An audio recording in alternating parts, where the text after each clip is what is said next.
ज्ञानतिमिरान्धस्य ज्ञानञ्जनशलाकया चक्षुरुन्मिलितं येन तस्मै श्रीगुरुवे नमः। श्रीचैतन्यमनोभीष्टं स्थापितं येन भूतले स्वयं रूप कदा मह्यं ददाति स्वयं पदान्तिकं। वन्देऽहं श्रीगुरो श्रीयुतापदकमलं श्रीगुरुन् वैष्णवांश्च। श्रीरूपं साग्रजातं सहिगणरघुनाथान्वितं तं सजीवं साद्वैतं सावधूतं परिजनसहितं कृष्णचैतन्यदेवं श्रीराधाकृष्णपादान् सहिगणललिता श्रीविशाखान्वितांश्च। हे कृष्ण करुणा सिन्धु दीनबन्धु जगत्पते गोपेश गोपिका कान्त राधाकान्त नमोस्तुते। तप्त काञ्चन गौरांगी राधे वृन्दावनेश्वरी वृषभानुसुते देवी प्रणमामि हरिप्रिये।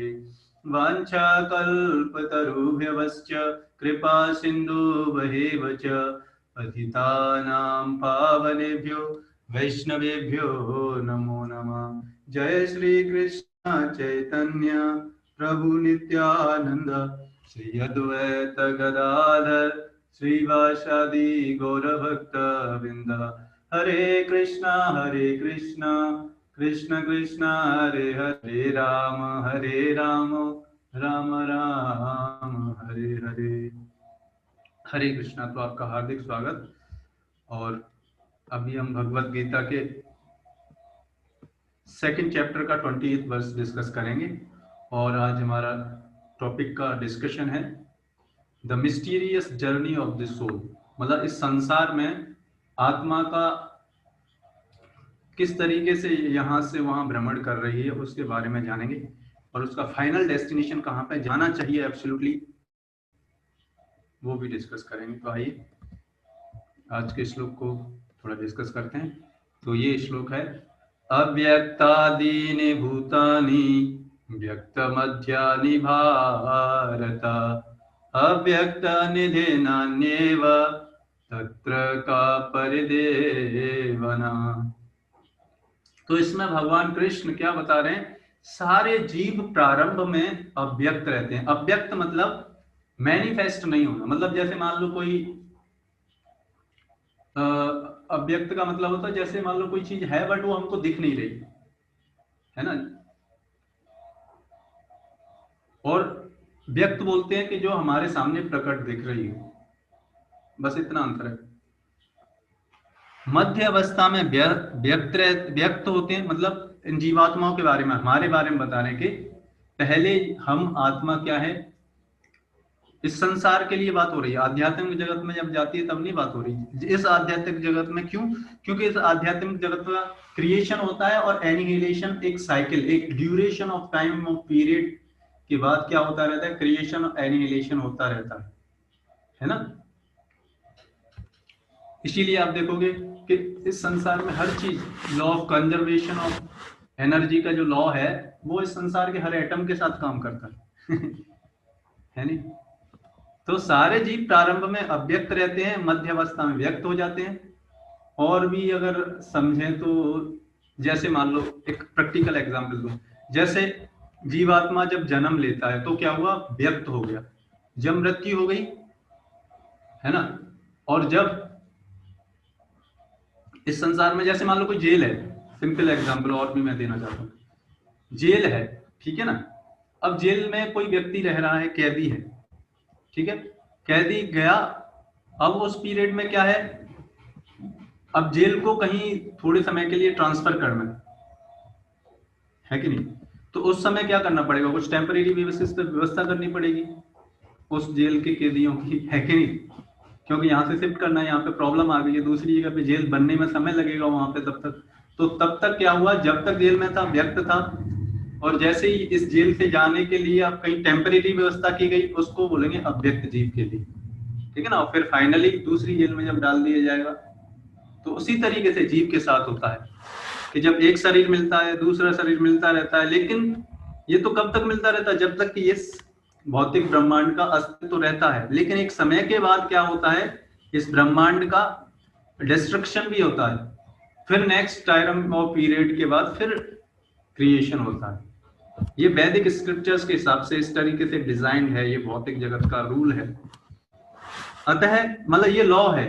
भगवान कृष्ण अर्जुन को बता रहे हैं, देखो ये जीवों का क्या हुआ, ये लॉ बना हुआ है कि कुछ देर के लिए व्यक्त होंगे, फिर अव्यक्त होंगे, फिर व्यक्त होंगे, फिर अव्यक्त होंगे।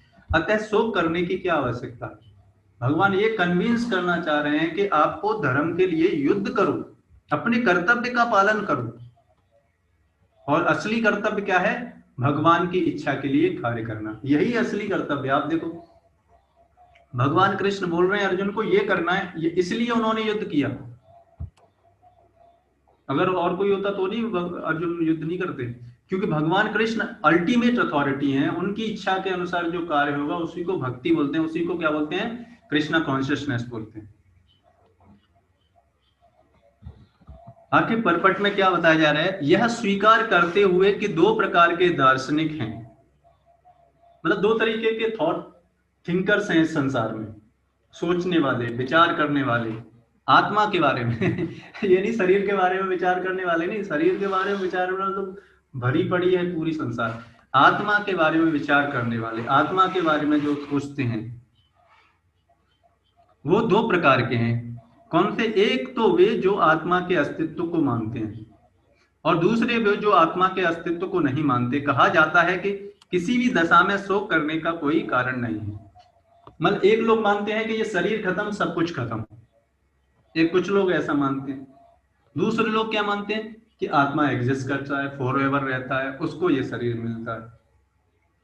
और भगवत गीता में भी यही बताया गया कि क्या आत्मा हमेशा एग्जिस्ट करता है। भगवान ने यही बताया, क्योंकि भगवान ने ही सब बनाया, तो भगवान की बातों पर हमको विश्वास करना चाहिए। लेकिन अल्टीमेट तो ये है। लेकिन भगवान अर्जुन को ये बताना चाह रहे हैं कि चाहे दोनों प्रकार के थिंकर क्यों ना हो, फिर भी शोक करने की कोई आवश्यकता नहीं। आत्मा के अस्तित्व को न मानने वालों को वेदांतवादी नास्तिक कहते हैं। मतलब जो लोग आत्मा और भगवान पर विश्वास नहीं करते वो नास्तिक कहलाते हैं, एथिस्ट कहलाते हैं। यदि हम तर्क के लिए इस नास्तिकवादी सिद्धांत को मान भी लें तो भी शोक करने की कोई आवश्यकता का कारण नहीं है। आत्मा के प्रत्येक अस्तित्व से भिन्न सारे भौतिक तत्व सृष्टि के पूर्व अदृश्य रहते हैं। मतलब जब ये सृष्टि होती नहीं, उससे पहले टेम्परेरी व्यवस्था की जाती है इन जीवों की। क्यों? क्योंकि ये इन्होंने अपना चेतना वैसा डेवलप तो किया नहीं कि भगवान के पास चले जाएं, भगवान के धाम में चले जाएं, है ना। जैसे मान लो कैदी है, कैदी ने अपनी मेंटेलिटी तो चेंज नहीं की, बाहर सोसाइटी में आएगा तो उपद्रव करेगा, तो उसके लिए अब जेल चेंज करना है तो उसके लिए टेम्परेरी बेसिस पर कहीं ऐसा व्यवस्था करना पड़ेगा जहां पर उसको रखा जाए, क्योंकि सोसाइटी में तो रखा नहीं जा सकता उसका। उसी तरीके से भगवान के धाम में जब तक जीवात्मा नहीं जाएगा तो उसके लिए टेम्परेरी व्यवस्था की जाती है। जब ये ब्रह्मांड का डिस्ट्रक्शन होता है, इसको प्रलय बोलते हैं। इस अदृश्य रहने की सूक्ष्म अवस्था से ही दृश्य अवस्था आती है। जिस प्रकार आकाश से वायु उत्पन्न होती है, वायु से अग्नि, अग्नि से जल और जल से पृथ्वी उत्पन्न होती है। ये ट्रांसफॉर्मेशंस होते हैं। जैसे आप देखते हैं ना, आप देखो मिट्टी से आप देखेंगे जब बीज बोते हैं तो क्या अनाज उत्पन्न होता है। मान लो गेहूं उत्पन्न हुआ, गेहूं से आप फिर आटा बनाते हो, ट्रांसफॉर्म हुआ कि नहीं। आटे से फिर आप और भी ट्रांसफॉर्म कर सकते हो, क्या पूड़ियां बना सकते हो, कचौड़ियां बना सकते हो, रोटी बना सकते हो, ब्रेड। आप देखो कितना वेराइटी ऑफ आइटम्स में ट्रांसफॉर्मेशन किया जा सकता है मैटर को। उसी तरीके से आकाश से वायु, वायु से अग्नि, अग्नि से जल और जल से पृथ्वी, इस तरीके से ट्रांसफॉर्मेशन होता है। बट अभी मॉडर्न साइंस के पास ऐसा कोई वो नहीं है, साइंस इतना डेवलप्ड है कि वो इस ज्ञान को समझ पाए। पृथ्वी से अनेक प्रकार के पदार्थ प्रकट होते हैं, यथा एक विशाल गगनचंबी महल से ही प्रकट है। जब इसे ध्वस्त कर दिया जाता है तो वह अदृश्य हो जाता है कि नहीं।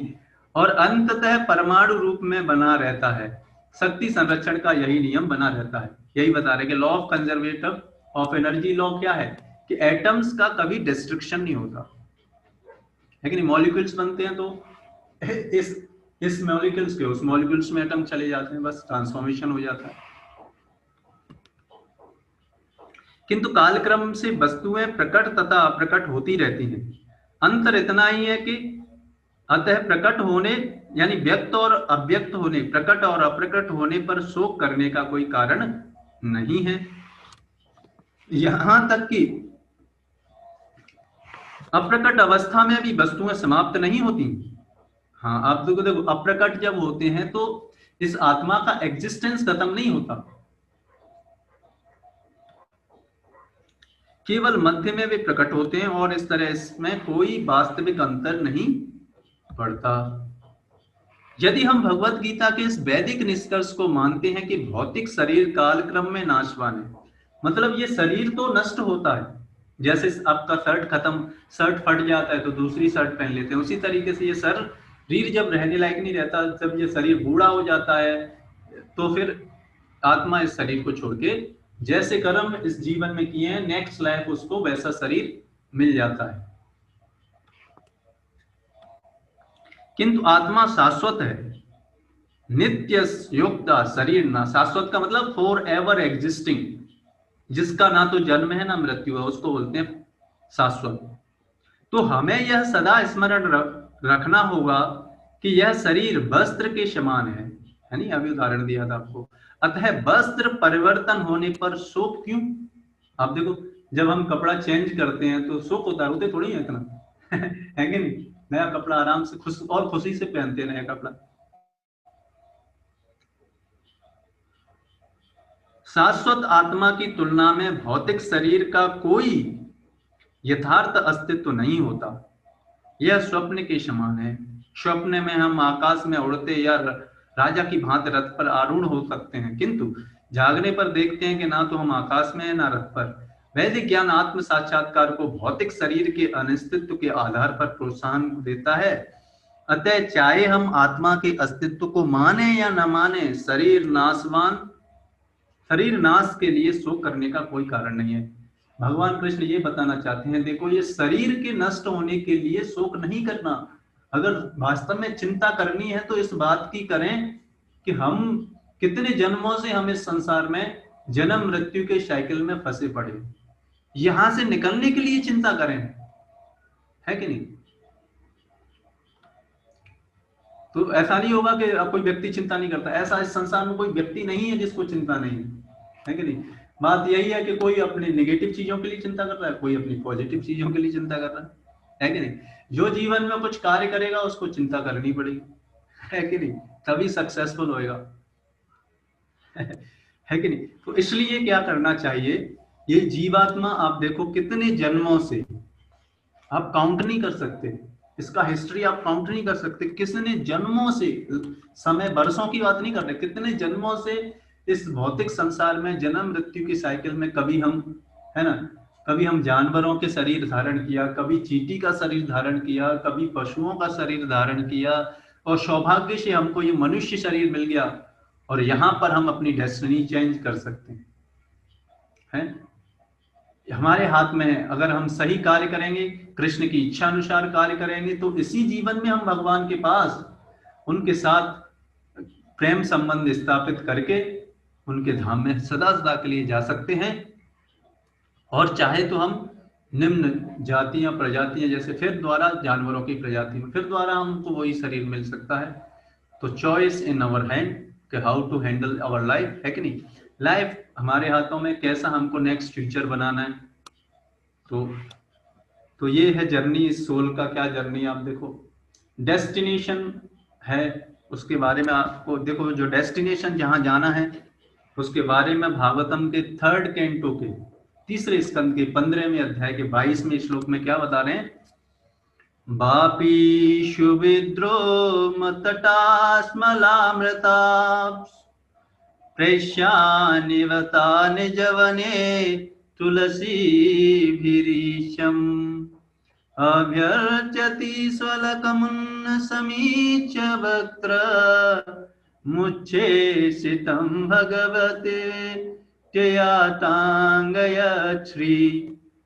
इसमें क्या बताया जा रहा है उस जहां पर भगवान रहते हैं वो धाम कैसा है, वो प्लेस कैसा है, आप देखो वहां पर, वहां ही हमको जाना है। लक्ष्मियां अपने उद्यानों में, वहां के बारे में बताया जा रहा है, डिस्क्रिप्शन हो रहा है। दिव्य जलाशयों के मूंगे से जड़े किनारों पर तुलसी दल अर्पित करके भगवान की पूजा करती हैं। भगवान की पूजा करते समय वे उभरे हुए नाकों से युक्त अपने सुंदर मुखों के प्रतिबिंब को जल में देखती हैं और ऐसा प्रतीत होता है मानो भगवान द्वारा निर्मित होने से भी और भी अधिक सुंदर बन गई हो। तो वहां पर कहने का मतलब ये है कि वो सोसाइटी इतना, यहाँ से ज्यादा फैसिलिटी है वहां पर, है नहीं। वहां पर ये जिस तरीके से यहाँ पर शरीर हमारा कैसा है, earth water fire air space का है कि नहीं, जो कि खत्म नष्ट हो जाएगा। वहां पर किसका है, सत चित आनंद, जो कि वो शरीर कभी खत्म नहीं होता। ये ऐसा शरीर मिलता है, ऐसे शरीर की, ऐसा शरीर को क्वालिटी होती है उस आध्यात्मिक जगत में हमारी। तो ऐसे, और वहां पर हमारी एक ही कामना रहती है कि भगवान की सेवा में और उनके जो भक्त हैं उनकी सेवा में लगे रहें, बस। ये इच्छा यहाँ पर भी, अगर यही चीज हम यहाँ पर डेवलप कर लेंगे तो गारंटी है इसी जीवन में हम वो अवार्ड अचीव कर सकते हैं। इसको बड़ी आसानी से समझ सकते हैं। देखो, अगर हमें अमेरिका जाना है तो अमेरिका के लॉज सीखने पड़ेंगे ना, है ना। नहीं तो वहां चले जाएंगे तो फिर भगा दिए जाएंगे इंडिया। मान लो इंडिया में कोई आ रहा है बाहर का व्यक्ति, तो इंडिया के लॉज के अकॉर्डिंग सीखना पड़ेगा ना उसको, नहीं तो इंडिया में रह नहीं सकता, है कि नहीं। कहने वाला जिस कंट्री में आपको रहना है, वहां की फैसिलिटी आपको लेनी है, तो वहां के लॉज, वहां के कॉन्स्टिट्यूशन को फॉलो करना पड़ेगा। वैसी मेंटेलिटी डेवलप करके जाना पड़ेगा, तब एक्सेस मिलेगा वहां पे, तब वीजा बनेगा आपका। उसी तरीके से ऐसे आध्यात्मिक जगत का वीजा अगर हमें प्राप्त करना है तो इस जीवन में हमको ये क्वालिटी डेवलप करनी पड़ेगी, भगवान और उनके भक्तों की सेवा करना, है ना। तो तब हम, ये जो आत्मा इतने करोड़ों लाइफ टाइम से इस संसार में भटक रही है, भ्रमण कर रही है, ये शरीर से उस शरीर तक, तब इससे छुटकारा मिल सकता है। इसी के साथ हम आज के इस सेशन को यहाँ पर विराम करते हैं। आप लोगों का बहुत बहुत धन्यवाद। अगर आपका कोई प्रश्न हो, और भी जानना चाहते हैं, तो हमारा ग्रुप है जर्नी ऑफ सेल्फ डिस्कवरी, उस पर आप ज्वाइन कर सकते हैं और भी इस तरीके के सेशंस में आने के लिए, फिर और पर्सनल गाइडेंस के लिए, उसमें और ज़्यादा आप समझ सकते हैं इन सारी चीज़ों से, है ना। तो इस तरीके से हम इसको, आज के सेशन को हम यहीं पे विराम देते हैं।